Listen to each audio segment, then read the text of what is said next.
Pronto. Então, pessoal, eu, na verdade, criei aqui um material, né, como se fosse a prova da Unigran Rio, para explicar para vocês alguns pontos importantes, tá? Para nós, especificamente, né, da área de português e de literatura, que a gente tem aí uma pontuação muito expressiva dentro dessa prova, né? São 53 pontos de 150. Então, fazendo as contas aí, você vê que é um número muito significativo da prova, né? E é necessário que vocês façam com máxima atenção, assim, tentando fechar a prova mesmo, tá? Tentando gabaritar a prova, se possível, ou errar umazinha e se errar de literatura, porque a parte de gramática vale 3,6 e literatura 3,4, então a gente perderia menos, né? Numa prova em que a gente sabe que vai ser online e as pessoas, infelizmente, vão se utilizar de recursos não muito lícitos para fazer essa prova, a gente precisa, né, ter a serenidade de que a gente estudou o máximo que a gente podia e a gente fez o máximo que a gente podia, recebeu as orientações certas e vamos lá, né? Vamos ver o que vai acontecer. Para nós é um grande mistério ainda. Esse material que eu fiz, eu vou compartilhar com vocês.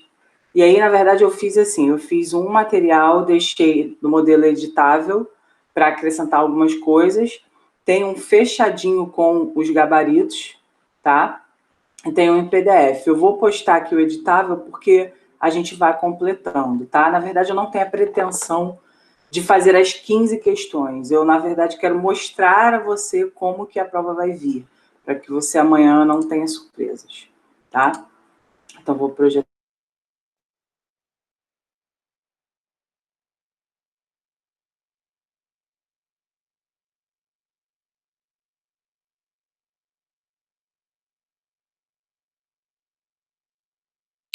O microfone está desligado já. Vou compartilhar aqui com vocês. Porque eu fui apresentar e deu aquela caída, aquela leve caída clássica. Tá? Então, vou colocar aqui para vocês, para que a gente possa conversar a respeito. Tá? Deixa eu abrir aqui. Enquanto vai abrindo, só para falar um pouco da Constituição, né? Vocês sabem que a prova é dividida, então são 10 na primeira parte, equivalendo à gramática, e 5 equivalendo à literatura. Só que não é a literatura pesada, né? Dentro dessa parte de literatura, você tem interpretações literárias, tá? Acerca do texto que foi passado, ou falando de uma maneira mais específica da literatura mesmo, uma pergunta sobre o movimento, né? Qual é o movimento, qual a fase do movimento nessa segunda parte de literatura, tá? Então, como a gente estudou tudo isso, tá tudo certo. Pessoal, mostrando aqui para vocês estão vendo aí o Word? Estão vendo? Sim. Beleza. Então, a gente tem aqui uma Constituição que diz respeito ao seguinte: a prova vai aparecer com um texto, um primeiro texto, do qual vai sair, basicamente, as 10 questões. Tá? É desse texto que saem as 10 questões para esse primeiro momento da prova, que é o momento de gramática. Tá bom? E aí, o que acontece? A primeira questão é sempre uma questão de interpretação de texto. Quando a gente fala de interpretação de texto, principalmente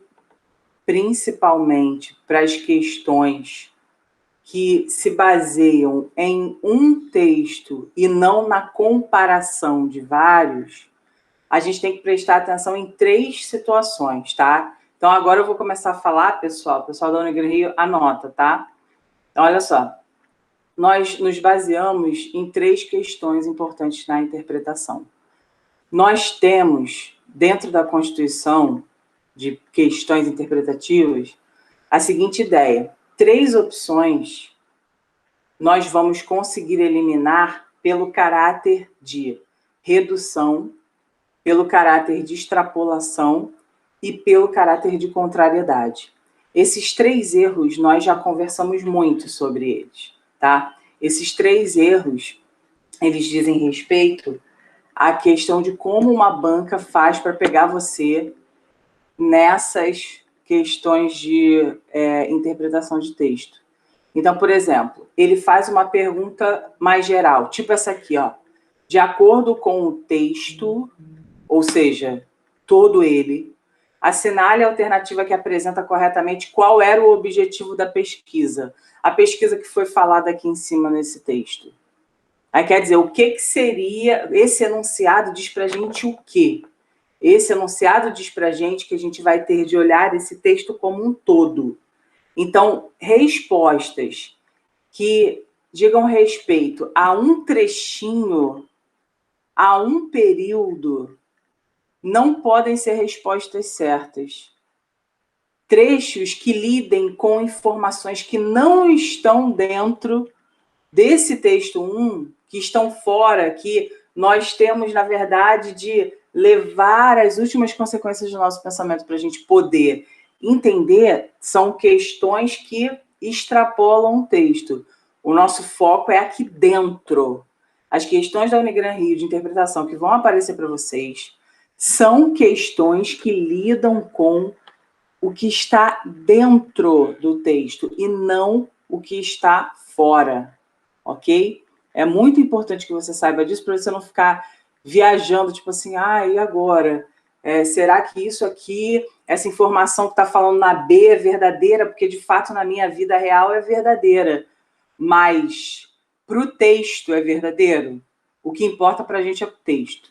Aí você fala assim, já, mas se de repente, por exemplo, a questão fechar para mim no 3º parágrafo, fechar para mim no 1º parágrafo. Aí é diferente, a questão fechou. Ela pediu para você olhar apenas aquele 1º parágrafo, ou apenas o 3º, não importa. Eu tenho que olhar para o enunciado e depreender. Calma aí, isso aqui é uma interpretação de texto, e isso aqui diz assim, de acordo com o texto, segundo o texto, então a perspectiva de resposta é mais genérica.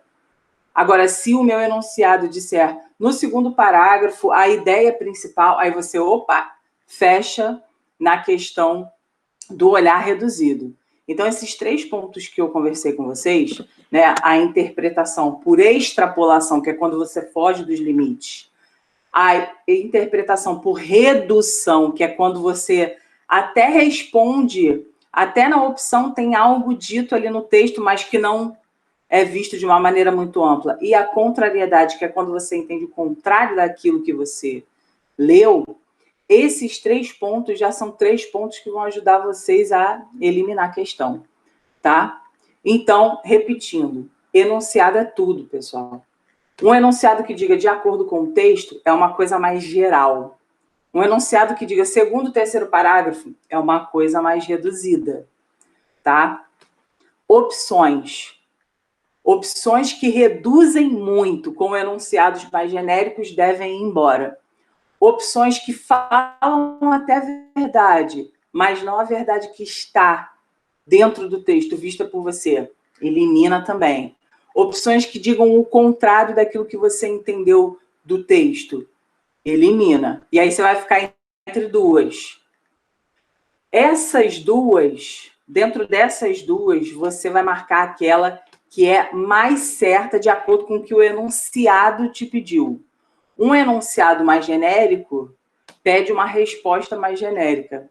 Um enunciado mais reduzido pede uma resposta mais reduzida. Tá, gente? Então, esse é o perfil da primeira questão que vocês vão resolver lá na prova amanhã, tá? A segunda questão pode ser uma questão que diga respeito a algum elemento de dentro do texto, tá? Normalmente, essa segunda questão, ela também é interpretativa, mas ela lida com algum aspecto semântico do texto, uma conjunção, né, que se apresente para você trazendo uma relação específica de causa, de consequência, uma relação de condição, enfim, só que isso de uma maneira muito disfarçada, né? Não é diretamente, a conjunção tal expressa qual valor semântico? Não, não é isso ainda. Isso vai aparecer, mas não nesse segundo momento. Nesse segundo momento, a gente ainda está numa perspectiva de interpretação de texto. As duas primeiras da Unigran Rio são normalmente de interpretação de texto. A primeira sobre o texto mesmo, sobre o que foi falado. A segunda, a respeito de algum aspecto ali semântico de alguma das partes, né? Então, por exemplo, essa segunda questão que fala acerca dos recursos linguísticos sublinhados no texto, né? E aí você tem marcações aqui. Veja, cerca de, em cada um, mais aí, enquanto. Aí vai ser colocada aqui a expressão cerca de, pode ser substituída por acerca de sem prejuízo. A expressão em cada um impede ambiguidade. Veja, ainda é uma questão de interpretação. Porém, é uma questão de interpretação mais voltada para os aspectos gramaticais e não para a história do texto em si. Tá bom, pessoal? Então, primeira, segunda interpretação.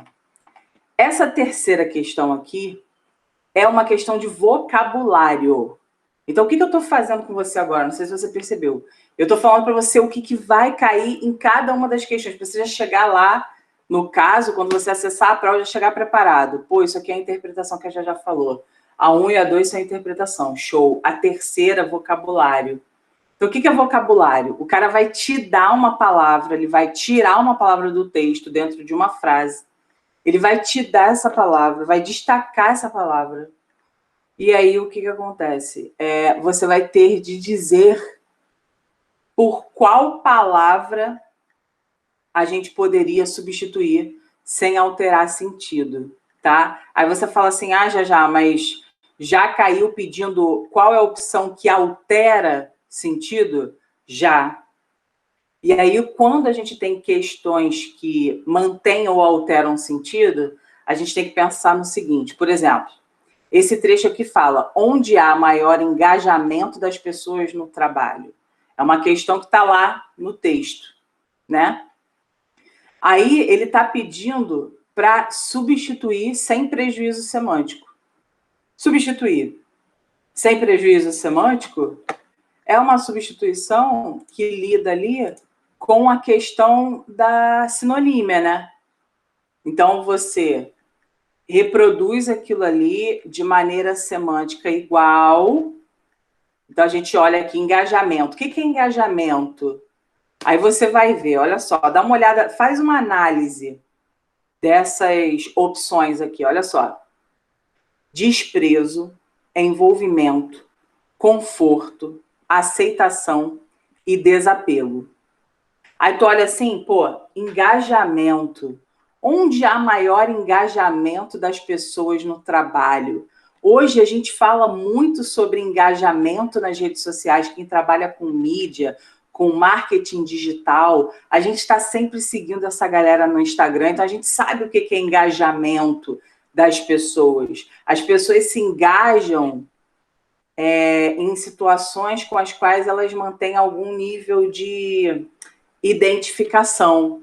Aí você olha para as opções, você vê duas opções, aqui no caso, com uma pegada negativa, diferente da pegada que você está acompanhando na sua vida. Aí você fala assim, já, a questão 2, a questão 1, você disse que eu não podia levar em conta a minha vida, porque tinha até a informação certa, só que essa informação não está no texto. Agora você está pedindo para eu levar em conta a minha vida? Sim, meu amor, porque a questão é de vocabulário. Vocabulário é a construção que você desenvolveu ao longo de toda a sua vida, com as palavras. Então, agora sim você tem que levar para a sua vida real, tá? Então, engajamento, uma palavra com a qual a gente está super acostumado. Nós já vimos duas realidades extremamente negativas, desapego e desprezo. Aí, porra, não pode ser gabarito isso, né, pessoal? Duas com a mesma pegada, a pegada negativa no caso, não pode ser. Cortei. Aí nós temos aqui envolvimento, conforto e aceitação.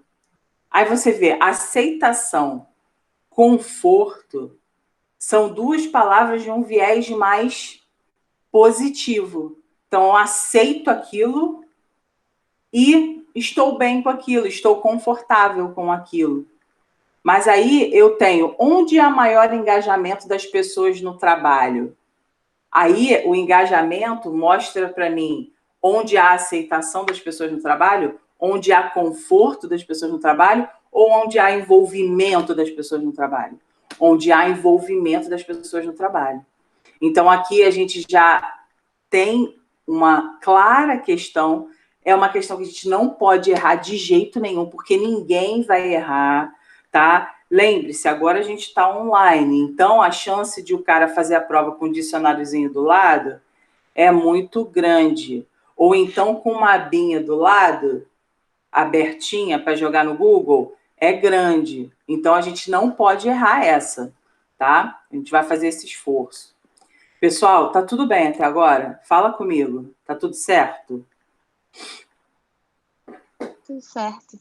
Tudo bem? Tudo bem. Beleza. Tudo bem. Então vamos lá, ó. Aí agora começa a história de gente grande, né? A gente estudou muito, cara, essas paradas. Até deixei a resposta aqui marcada. Ó, a gente estudou muito essas paradas. Então a gente vai olhar para isso aqui e vai ter muita tranquilidade, porque esse tipo de questão aqui é um tipo de questão que o cara que vai colar amanhã, ele vai se ferrar. Porque não é simplesmente, ele vai sair tacando pronome reflexivo, substantivo, pronome passivo, ele não vai saber, esquece. Esse tipo de questão aqui, nem que você tenha acesso a todos os livros, tá? Você não consegue colar uma questão dessa, você tem que saber, tá? E aí, o que acontece? Nós temos aqui o seguinte: solicitou seus entrevistados hierarquizar 8 afirmações básicas. Essa palavra destacada aqui, gente, essa palavrinha destacada. Essa palavra, ela está ligada ao verbo solicitar. Aí, quando a gente tem essas palavras ligadas a verbos, a gente sempre tem de pensar em quê, pessoal? Na transitividade do verbo, tá? Então, eu quero perguntar para vocês agora. Quando a gente fala de transitividade, quais são os 5 tópicos que a gente tem de lembrar? Olha só, vou até colocar aqui em cima, transitividades. Quais são as 5 transitividades com as quais a gente lida no português? Fala para mim. Ativa aí o microfone, João, Karine, pessoal que vai fazer a Unigram, vai. Júlia, que entrou agora. Quais são as 5 transitividades que nós temos quando a gente analisa um verbo? Se é transitivo direto. Isso. Então, olha só, vou botar indireto. aqui, ó. Isso, ó. Transitivo direto. Transitivo indireto. A Belinha tá aí também, não tá? Estou. Então tá, então fala comigo, ó. Transitivo direto, transitivo indireto. Quais outras, gente? Indireto. Ó, direto e indireto ao mesmo tempo, que a gente chama de bitransitivo. Se amanhã aparecer bitransitivo, não fica bolado, tá? A Unigran Rio não tem esse costume. Ela fala transitivo direto e indireto ao mesmo tempo, mas se aparecer bitransitivo, você já sabe. Então, ó, transitivo direto e indireto. O que mais, gente? Intransitivo. Intransitivo. O que mais? E o último? Verbo de ligação. Verbo de ligação, isso. Exatamente. Então, nós temos aqui essas 5 transitividades. Esse C aqui está ligado a um verbo, então a gente tem que ter especial atenção a 2 situações, tá? Primeira delas, primeira situação, se esse cara é índice de indeterminação do sujeito. Beleza? Ou se esse cara é partícula ou pronome apassivador, tá? Então, partícula apassivadora ou pronome apassivador. A gente tem que ter essa especial atenção, porque ele está ligado a verbo. Então, por exemplo, olha só, olha esse aqui, essa letra B, substantivo. Substantivo, o ser, poderia ser se fosse uma frase do tipo essa aqui, ó. Olha só.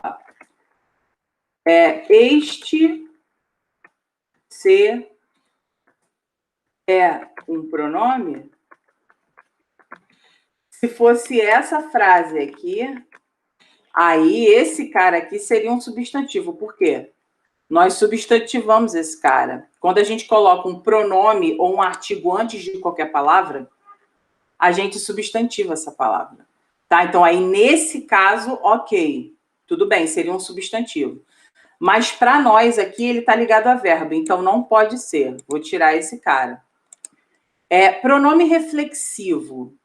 Aí você pensa assim, já esse é fácil. Esse até é ligado com o verbo, mas ele traz aquela ideia que a gente estudou de voltar para si mesmo a ação, né? Ele tem essa pegada.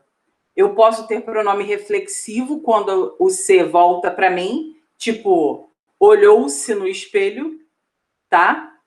Ou eu posso ter pronome recíproco, que é quando eu envolvo duas ou mais pessoas, e eu digo, as pessoas se abraçaram, ou as pessoas abraçaram o ser, que significa abraçaram um ao outro, tá? Então, dentro dessa ideia reflexiva, nós temos 2 pontos.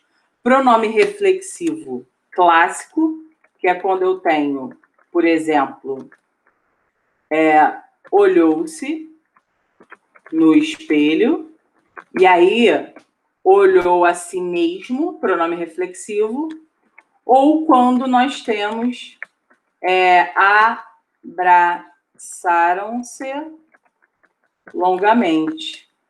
Que aí eu tenho o quê? Também a questão do reflexo, porque a ação vai e volta, mas é uma coisa recíproca, porque envolve mais de uma pessoa.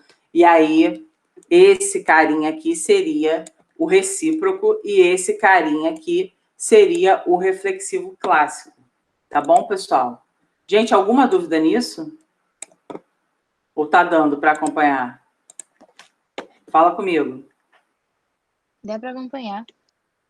Beleza, a gente estudou tudo isso, né? Então, fica mais tranquilo. A verdade é que a gente está fazendo uma revisãozinha aqui. Beleza. Aí, o que acontece? A gente tem aqui pronome relativo. Já corto, porque não existe pronome relativo com C. Já vai embora. Então, veja que eu caí nessas 2 situações, justamente as 2 situações que a gente tem que pensar quando a gente tem um ser aliado a um verbo, tá bom? E aí, qual é o esquema, pessoal? Qual é o macete que eu ensinei para vocês do índice de indeterminação do sujeito? Ele vai acontecer quando a gente tiver tile. Quem é tile, pessoal? Transitivo indireto, ligação e intransitivo mais ser, tá? Quando a gente tiver esse tipo de situação acontecendo, a gente vai ter o tile, que é o macete que eu ensinei para vocês. O que é o tile? Transitivo indireto, verbo de ligação ou intransitivo ligado ao ser. Isso significa que tudo que não for tile será partícula passivadora, ou seja, vai ser o VTD ou o VTDI. Tá? E aí, quando a gente vai para a questão é: solicitou-se aos entrevistados hierarquizar 8 afirmações. Quando a gente tem isso aqui, né? A gente tem qual transitividade, pessoal? Quem solicita, fala para mim. Quem solicita. Algo, então é direto. Quem solicita algo? Só isso? Algo, alguém. Alguém. Algo, alguém. Então, solicitou-se algo. O quê? hierarquizar 8 afirmações básicas. A quem? Aos entrevistados. Conclusão, meus amores. Esse C aí é o quê? É índice de determinação ou é pronome passivador?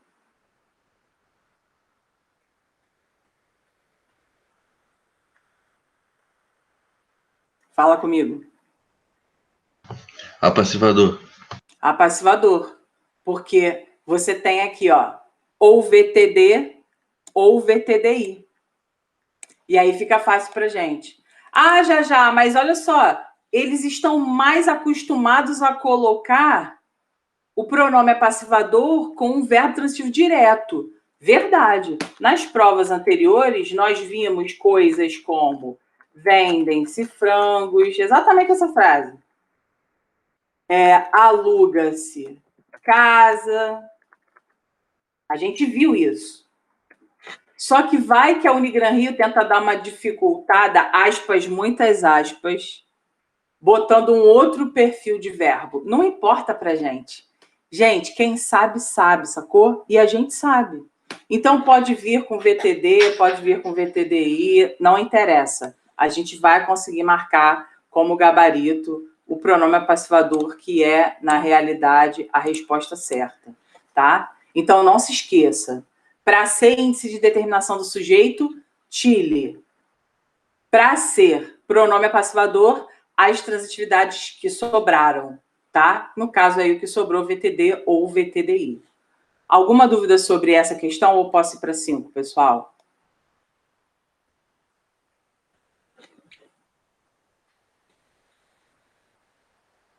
Posso ir? Para a 5ª? Pode. Beleza. Tá vendo que até agora tu tá gabaritando tudo, tá sabendo de tudo, né? Você tá vendo isso. Então, cara, essa aula é para você ficar tranquilo, que você estudou tudo isso, né? Faz uma grande diferença. Isso aqui depois eu vou mandar para vocês, tá? Cara, é 5, muito clássica, mas assim, sempre aparece também. Eles pegam uma partezinha, um trechinho ali do texto, né? Porque esse primeiro texto é um pretexto para as questões. Eles criam essas questões em cima de um texto só. Eles saem pegando os aspectos gramaticais e trazendo para ele. Então, olha só. A sentença mais há nuances. Então, nessa sentença aqui, o que tem? Essa oração apresenta o quê? Sujeito simples, sujeito desinicial, sujeito composto, sujeito inexistente ou sujeito oracional. E já, não sei o que é sujeito oracional. Sabe sim.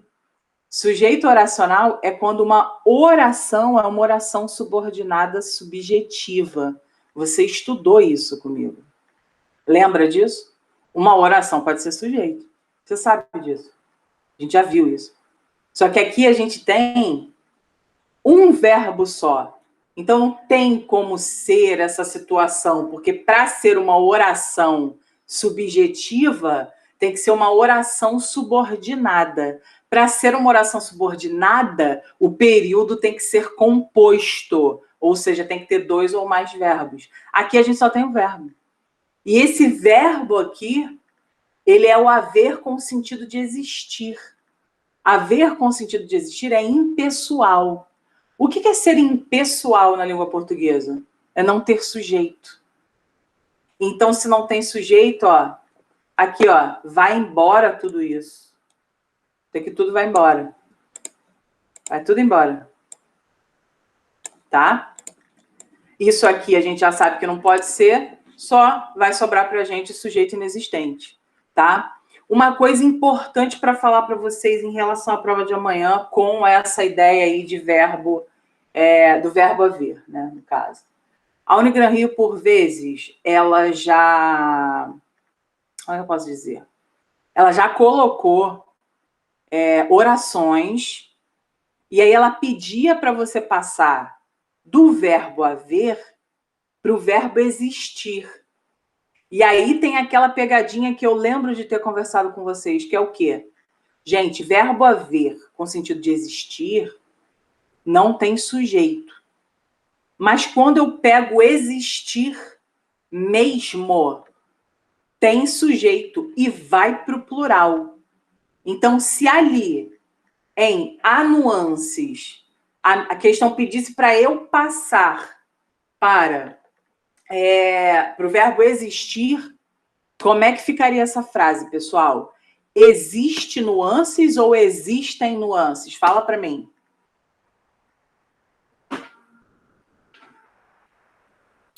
Existem. Existem. Porque o verbo existir, ele é pessoal, ele se conjuga. Já. Fala, amor. Você disse, só para confirmar, o verbo haver, com sentido de existir, não tem sujeito, certo? Sim, verbo haver com sentido de existir não tem sujeito, isso significa o quê, amor? Isso significa que não vai para o plural. Ele não vai para o plural. Vai ser, houve reuniões, houve manifestações. Não existe houveram. A gente ouve isso direto, mas tá errado, tá? Tá errado falar houveram reuniões. Houveram posts, houveram publicações. Isso está errado.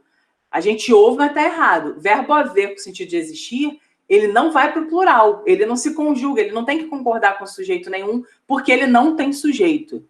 Agora, João, se fosse o verbo existir, aí sim. Quer ver, paixão? Olha só. Presta atenção, é isso aqui que eu estou falando. Ó. Deixa eu escrever, porque vocês... É melhor para vocês visualizarem. Se liga. Olha só. Eu posso falar assim, ó. Houve saída para aquele problema. Tá? Eu tenho isso.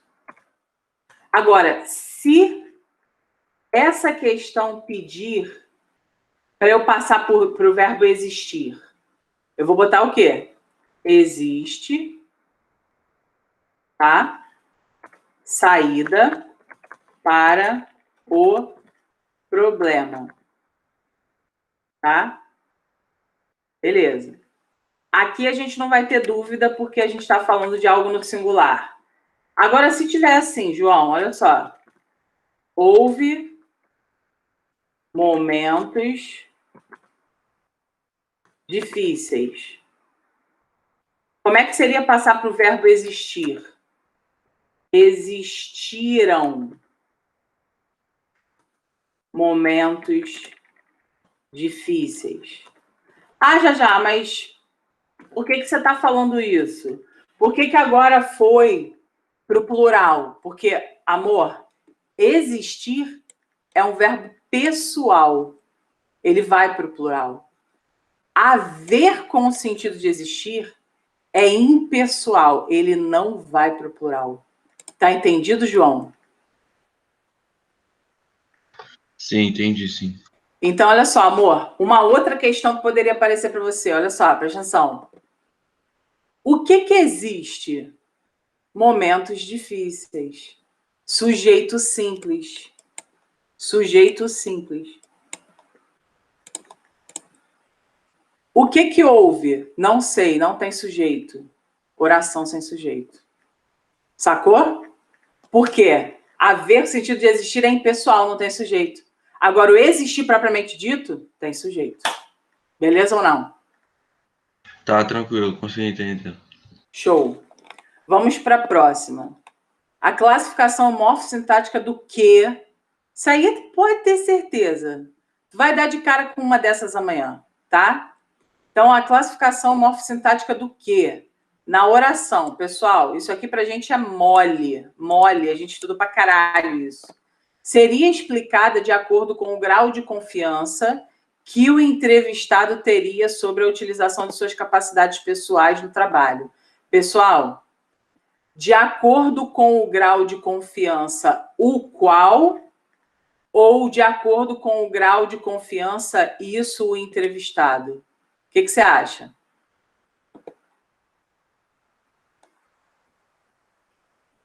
O qual? O qual. Então, ó, já tiramos isso. Já tiramos isso. Já tiramos isso. Estamos aqui, ó. Ó, estamos aqui. Beleza, como é que a gente faz agora? A gente pega o termo retomado pelo pronome relativo. Qual é o termo retomado, gente? Grau de confiança. Ok? A gente pega esse cara e joga para o primeiro verbo que vem depois, que é esse cara aqui. Então, o entrevistado teria o quê? O grau de confiança. Tá? Quem tem algo, qual é a resposta, gente? Letra B ou letra E?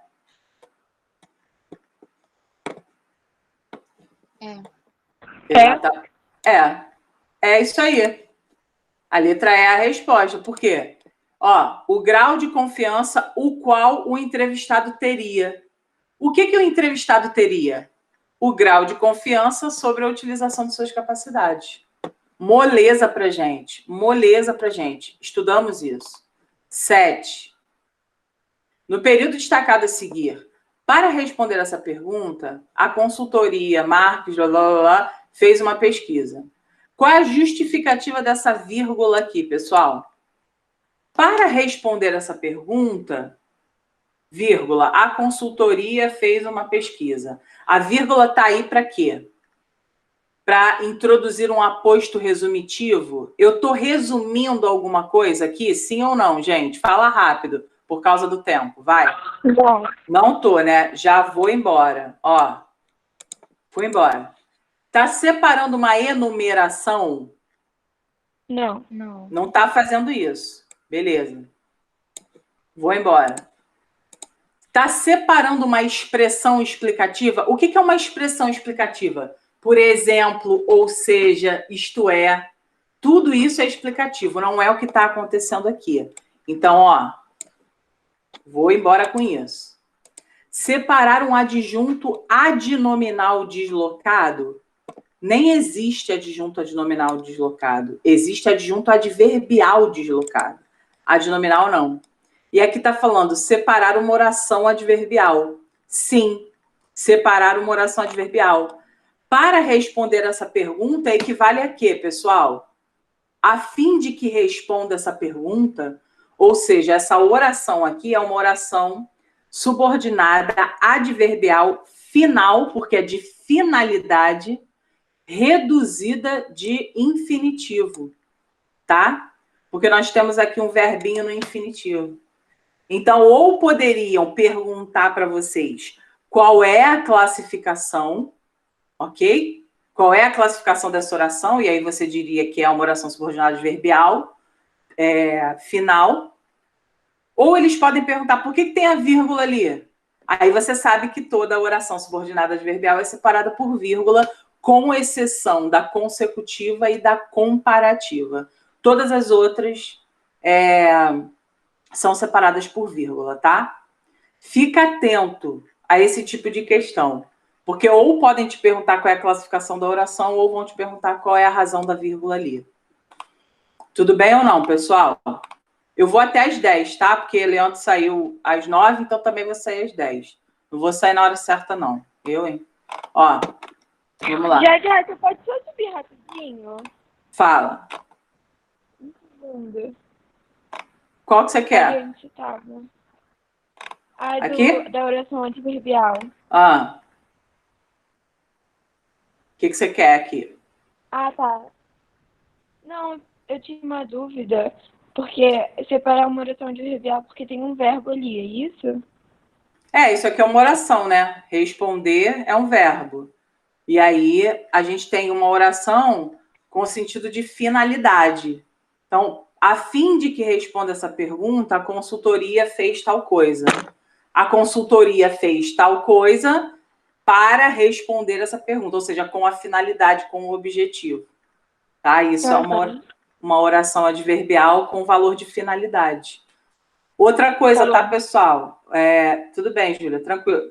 Entendeu?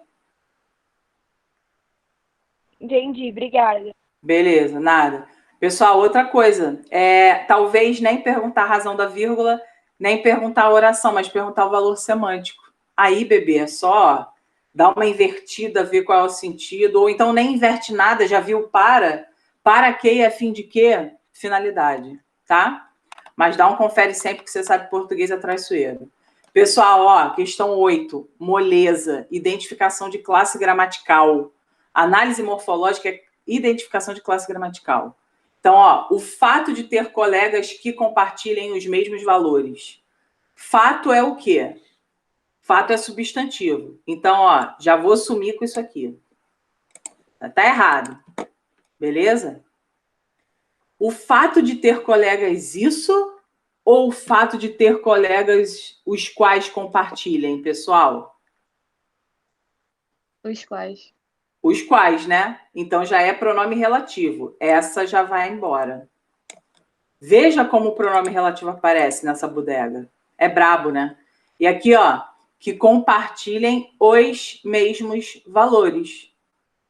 Esse os aqui é um artigo, então já tira esse pronome oblíquo daqui. Gente, aqui é clássico de ter, tá? Amanhã você vai abrir a prova e vai ter uma questão dessa, para você dizer se é substantivo, se é advérbio, se é isso, aquilo. Clássico. Também é uma que não pode errar. Essa 9 aqui é uma questão teórica, cara. E essas questões, putz, cara, essas questões, elas são cruéis com vocês, porque vocês não estudam essa parada teórica. Então, como que vai resolver essa situação, né, pessoal? Mas aí eu vou trazer a seguinte informação para você, que é o seguinte, olha só. Veja que dentro dessa Constituição aqui de enunciado, a gente tem os Estados Unidos e a China estão. A gente tem quem aqui? O sujeito e o verbo. Os Estados Unidos e a China é um sujeito composto e o verbo está no plural. Por que existe essa questão aí, gente? Essa questão é uma questão de regência? É uma questão de concordância ou a gente está preocupado com colocação de pronome? O que vocês acham? A gente está lidando aqui com nomes que estão concordando entre si, porque eu não poderia falar os Estados Unidos e a China está. Eu não poderia fazer isso, né? Então, aqui é uma remetência à concordância, tá? Mas veja bem, eu estou concordando nomes do tipo substantivo com substantivo, adjetivo com adjetivo, ou substantivo com adjetivo, artigo com substantivo, ou eu estou concordando sujeito com verbo? Se eu estou concordando sujeito com verbo, a relação é de concordância verbal. Essa é a resposta certa. Tudo isso aqui está errado. Já, quando que a resposta vai ser regência? A resposta vai ser regência quando a gente estiver analisando a presença de uma preposição, a presença de uma crase. Aí sim, porque a regência é a exigência de uma preposição, tá? E essa exigência de preposição, ela pode fazer com que você tenha uma regência de um verbo ou de um nome. Aí vai bastar que você olhe. Por exemplo, assistimos ao jogo. Esse A é porque o verbo assistir é VTI. Então, regência verbal. Agora, se fosse eu estou apta ao cargo. Esse ao cargo vem por conta do apta, que é um adjetivo. Aí a regência já é nominal. Tudo bem, gente? Entendido essa 9? Sim ou não? Caiu tudo aqui. Nem ligo. Tá entendida essa 9? Aham. Beleza, vamos para 10 então. Ao observar a parte oracional do trecho, mas aí começam as novidades, nota-se a mesma estrutura na opção. Então, olha só. Parte oracional é a parte que tem verbo. Começam as novidades. Se eu olho essa estrutura aqui, essa estrutura se apresenta como, pessoal? Está começando com o verbo e depois o sujeito vem. Isso é a chamada ordem inversa. Quando a gente começa com o verbo, a gente tem que sempre tentar jogar o sujeito para frente. é sempre melhor para a gente tirar da ordem inversa e colocar na ordem direta. E aí é o seguinte, ó, estudo história todos os dias, já deu o gabarito da prova para mim, os celulares foram comprados por Jair, acabou ontem o ingresso do show e o computador conquistou a clientela. Em qual dessas opções nós estamos começando com um verbo e colocando o sujeito depois, pessoal? Diz aí para mim, por favor.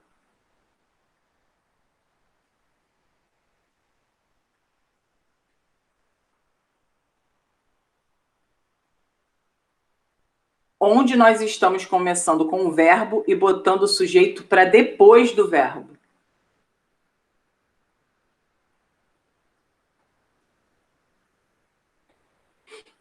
AD.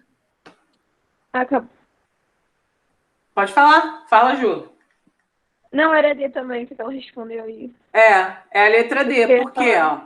Exatamente, aqui, ó. A letra D, porque o que acabou ontem? O ingresso do show. O que começou? As novidades, ó, tá vendo? Começam, no caso. Então, começam as novidades começam. O ingresso do show acabou. Todos os outros têm o sujeito. Ó, o sujeito está aqui antes, o sujeito está aqui antes, o sujeito está aqui antes e o sujeito está aqui antes. Só que é um sujeito que está escondido, chamado desinencial. Eu estudo história todos os dias, entendeu? Então, ó, suave na nave. Vou cortar tudo isso aqui, botar em vermelho, tá? Tem uma que está toda gabaritada, tá, pessoal? Eu passo para vocês direitinho. Também vou passar essa porque dei uma jogada aqui, né? Botei algumas matérias aqui. Pessoal, a parte de literatura agora. Coloquei esse poética aqui, que é, na verdade, uma poesia de Manuel Bandeira, tá? Em que ele diz o seguinte: estou farto do lirismo comedido, do lirismo bem comportado, do lirismo funcionário público com livro de ponto expediente, protocolo e manifestações de apreço ao senhor diretor. Estou farto do lirismo que para e vai averiguar no dicionário o cunho vernáculo de um vocábulo. Abaixo os puristas, todas as palavras, sobretudo os barbarismos universais, todas as construções, sobretudo as sintaxes de exceção, todos os ritmos, sobretudo os inumeráveis. Estou farto do lirismo namorador político, raquítico e sifilítico, de todo o lirismo que capitula o que quer que seja fora de si. De resto, não é lirismo. Será contabilidade, tabela de cosseno, secretário do amante exemplar, com 100 modelos de cartas e as diferentes maneiras de agradar as mulheres. Quero antes o lirismo dos loucos, o lirismo dos bêbados, o lirismo difícil e pungente dos bêbados, o lirismo dos clowns de Shakespeare. Não quero mais saber do lirismo que não é libertação. A gente está falando de Manuel Bandeira, que é um poeta modernista, que, na verdade, você sabe que o modernismo é o mais vida louca possível na primeira fase, né, desse primeiro movimento. Então, essa questão aqui que ele está querendo trazer é assim, olha só, vamos parar de palhaçada? Vamos fazer uma poesia livre? Não vamos ficar com esse negocinho de contar as sílabas métricas, de calcular exatamente que palavra a gente vai usar, de colocar exatamente uma palavrinha de uma classe para rimar com outra. Ele fala, abaixo os puristas. Pessoal, quem são esses puristas? Quem eram os chatos da literatura que queriam fazer tudo metricamente? Os parnasianos. Os parnasianos eram os chatos. Era um conceito da arte pela arte. Eu tenho que equilibrar aqui, fazer uma métrica perfeita. Eu tenho que construir aqui, na realidade, uma poesia que é toda equilibrada, toda contada, as sílabazinhas. Então, isso aí é uma grande crítica aos poetas parnasianos. E a questão 11 fala sobre isso. Abaixo os puristas, Bandeira critica os autores exagerados em matéria de pureza da linguagem escrita e falada. Quem fazia isso? Poetas parnasianos. Nós estudamos isso, nós vimos isso. Os poetas parnasianos, eles têm essa pegada de querer ficar fazendo gracinha, escolhendo palavrinha ao invés de ser livre. Sobre esse poema, a Unigran Rio já veio com essa, perguntando qual é a fase e de qual movimento Aí, por isso que eu mandei aquela folha lá ontem para vocês. Aquela folha é o gabarito total. Você vai ver tudo ali. Tá tudo ali. Aí você vai perceber que, cara, Manuel Bandeira não é romântico. Ele é modernista. E de que fase? Isso aqui é uma poesia. Está em versos. Então, não pode ser prosa moderna. Porque prosa é texto em prosa, é romance, é texto corrido. Então, eu tenho poesia moderna de segunda fase e poesia moderna de primeira fase. A resposta é primeira fase. Por quê? Porque é a fase mais revolucionária, combatendo tudo que foi feito antes, querendo romper com tudo que foi feito antes. Tá, pessoal? Também pode ter uma questão difícil do ponto de vista que eu acho que vocês podem achar, né? Que é uma questão tipo essa aqui, ó. Junto a Manuel Bandeira, em outro momento desse mesmo estilo, é, na verdade, uma outra fase do modernismo. Escritores como... Só que, cara, se você já sabe o resto, se você já sabe do modernismo para trás, pô, e você sabe, porque você estudou do modernismo para trás, você sabe que quem aparecer aqui, que você já, né, se você já tiver ouvido falar sobre um desses aqui, é porque esses caras não são modernos. Então, olha só, Tomás Antônio Gonzaga e Cláudio Manuel da Costa, eles pertencem ao arcadismo, tá? Gonçalves de Magalhães e Álvares de Azevedo pertencem ao romantismo. Gonçalves de Magalhães foi quem introduziu o romantismo no Brasil e o Álvares de Azevedo pertence à segunda fase, que é a fase que a gente chama de mal do século. Machado de Assis e Cruz de Souza, Machado de Assis pertence ao realismo, tá? E o Cruz de Souza ao simbolismo, que a gente viu, né, recentemente. Então, realismo / simbolismo. Beleza? Graciliano Ramos e Cecília Meirelles, não estudamos sobre eles ainda. E Augusto dos Anjos e Monteiro Lobato, eu mencionei anteontem, quando eu falei de pré-modernismo, né? Que nem é um movimento, é uma fase de transição. Então, aqui a gente só poderia marcar a letra D. Vou botar os outros vermelhos, porque os outros não pertencem, tá? E aí deixar essa resposta aqui, que é o Graciliano e a Cecília Meirelles, ambos da segunda fase do modernismo. A 14 diz o seguinte: estou farto do lirismo que para e vai averiguar no dicionário o cunho vernáculo de um vocábulo. Aqui, função sintática, pessoal. Função sintática. Ele quer saber o que é dolirismo e ele quer saber o que é o cunho vernáculo. Já acho que esse do lirismo eu não vou saber. Eu posso começar pelo outro? Pode. Que aí tu elimina mais rápido. Então vamos lá, ó. Estou farto do lirismo que para e vai averiguar no dicionário o cunho vernáculo de um vocábulo. Gente, quem vai averiguar o quê?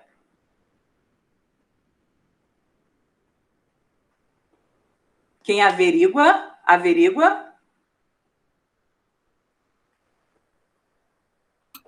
Algo.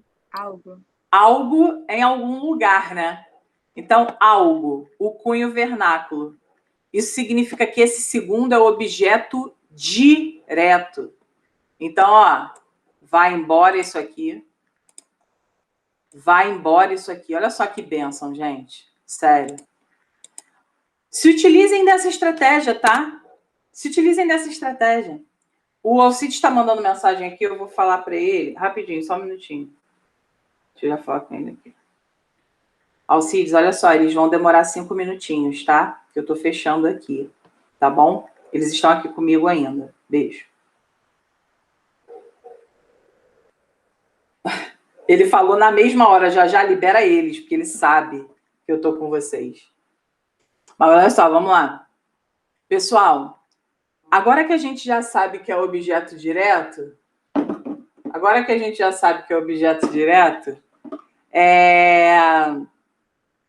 a gente sai dessa? A gente tem aqui um dolirismo, né? Esse dolirismo está ligado a que palavra dessa oração aqui, pessoal? Fala para mim. Está ligado ao verbo estou ou está ligado ao adjetivo farto?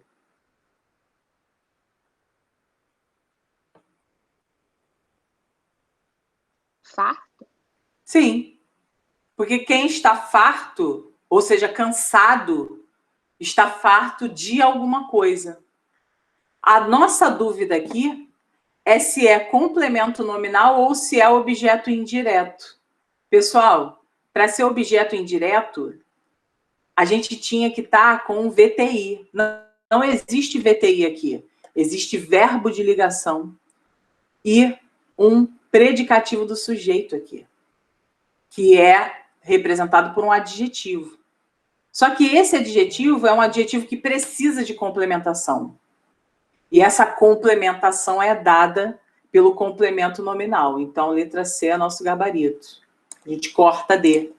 Porque para ser objeto indireto, aqui tinha que ter preciso do lirismo, necessito do lirismo, refiro-me ao lirismo. E não é isso que tem. A gente tem aqui um nome, ok? Que é um adjetivo. Então, gabarito letra C de casa. Pessoal, para fechar, estou farto do lirismo comedido, do lirismo bem comportado, do lirismo funcionário público, com livro de ponto, expediente, protocolo e manifestações de apreço ao senhor diretor. Estou farto do lirismo que para e vai averiguar no dicionário o cunho vernáculo de um vocábulo. Na verdade, aqui nós temos um poeta falando sobre o que ele está de saco cheio a respeito do fazer poético. E aí a questão pergunta, ao se fazer uma analogia com as funções da linguagem, constata-se predominantemente a função conhecida como... Pessoal, qual é a função que a gente usa para falar da própria linguagem? Fala para mim.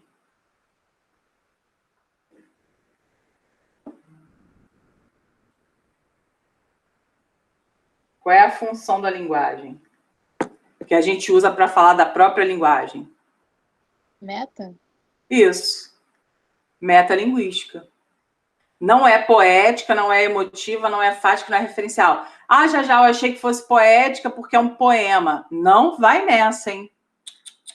Poética é se a pessoa estiver usando diversas metáforas, diversos recursos literários, diversos mecanismos literários como figuras de linguagem, né? Sequências de metáforas, sequências de metonímias, aí é poética, tá? Emotiva é quando a gente está expressando a nossa opinião com primeira pessoa.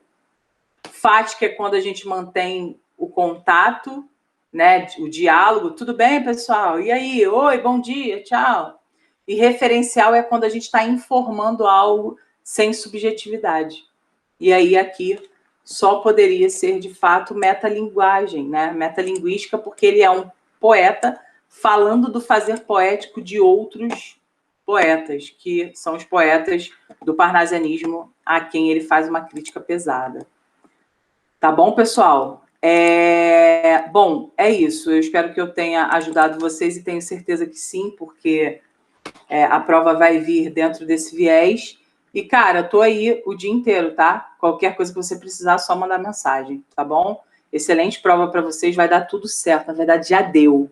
A gente não precisa de nenhum recurso que a gente estudou, tá bom? Beijo. Tchau, Julia. Obrigada. Beijo. Nada.